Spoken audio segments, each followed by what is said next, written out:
Thank you, Mr. Speaker. It's always a privilege to stand in this House and address the important issues that affect people in my riding. But today, especially as this is the first time that I speak in this new Parliament, having received the 5th mandate from the good residents and constituents of Provencher.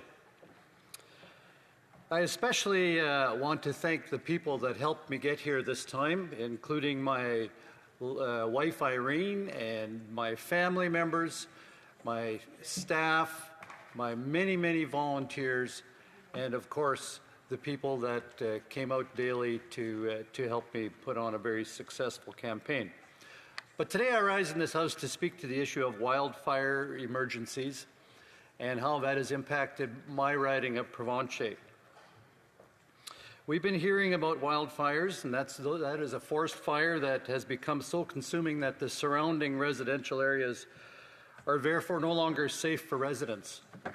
We listen to experts monitor the wind's direction, realizing that a sudden change in course could force immediate evacuation from one's home when everything one owns has collected, has gathered as keepsakes or milestones, reminders, when pictures, certificates, memories of loved ones are all mentally assessed and abruptly weighted for what is the most important, all before packing a vehicle to leave.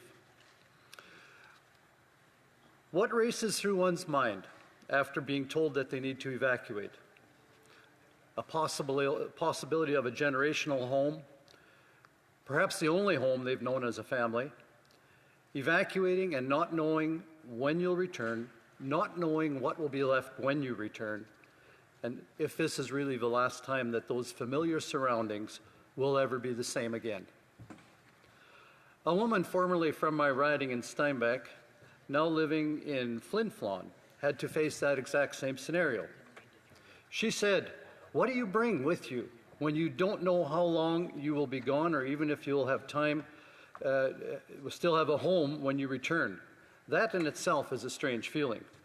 Then she added that she made sure to pack clothes and medication, her CPAP machine, and was reassured by the fact that her legal documents were already safely packed away in a safety deposit box. And realizing that she couldn't pack everything, she said she needed to focus on what was not replaceable. I know some of my friends said they had jewelry and stuff from grandparents, etc., so they packed that. I feel that everything is replaceable, other than a few things that maybe aren't. But as I read her story in our local paper, I thought of those times when you leave the house and think, I can go back and get that later. Yet there she was in a convoy watching flames within a mile of her home in a billow of smoke, facing finality of what she would choose to bring with her. Remaining behind her were firefighters, the Office of the Fire Commissioner, the RCMP, and until the last possible moment, healthcare workers, the mayor, city council, and organizations like the Red Cross and the Salvation Army.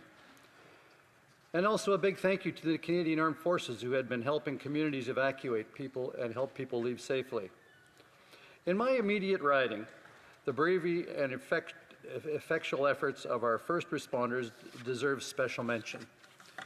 And for folks listening to this debate who may not know where Provencher is, we think all the forest fires are in the northern parts of Manitoba, the northern parts of Saskatchewan, and there are some there. But I represent the southeast corner of Manitoba, 19,000 square kilometers of beautiful farmland, but also beautiful forest, cottage country, and it's a real beautiful landscape and a variety of different terrains. And so we had forest fires in our area as well. And we had a little bit of good news today that parts of the Whiteshell Provincial Forest were again being allowed to be accessed by individuals that have cottages or residences in that area. In the arm of Piney, the municipality had declared a state of emergency on a Monday in about mid-May, so that's already 2 weeks back, due to a fire that had started between two communities of Badger and Carrick, and they had also threatened the communities of St. Lob and Woodridge. The fire consumed over 1,000 hectares of land by Tuesday and was moving rapidly to the community of Woodridge. We had friends in Woodridge, And so we called those friends to see how they were doing, and my friend Scott is a firefighter there, a volunteer firefighter, and he was busy out fighting the fire, and his wife and other family member had already evacuated and come to my community of Steinbeck, which was about a half hour away, where they were safe. They had checked into a hotel.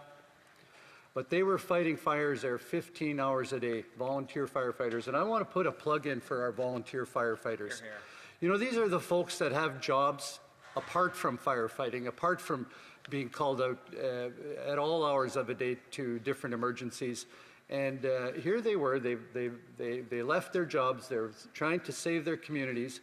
And I also want to commend the employers that employ these volunteer fire personnel for giving them the flexibility to leave, because it isn't always convenient for a place of work to allow an employee to leave it. They're obviously there because they're performing a vital function, and then to just give them the latitude to lead, that's very commendable for these businesses. So those businesses that had that, offered that flexibility to people like Scott, that he could save and protect his community.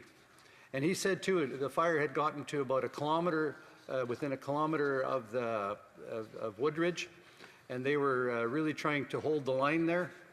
I also want to recognize the heavy construction contractors in southeast Manitoba that provided heavy equipment on just a dime's notice, and got their equipment operators to not work a normal construction day, but to work a 15-hour day in a live fire situation, pushing down bush, making fire guards, fire barriers, and creating the fire breaks that are so necessary to start repelling the fire.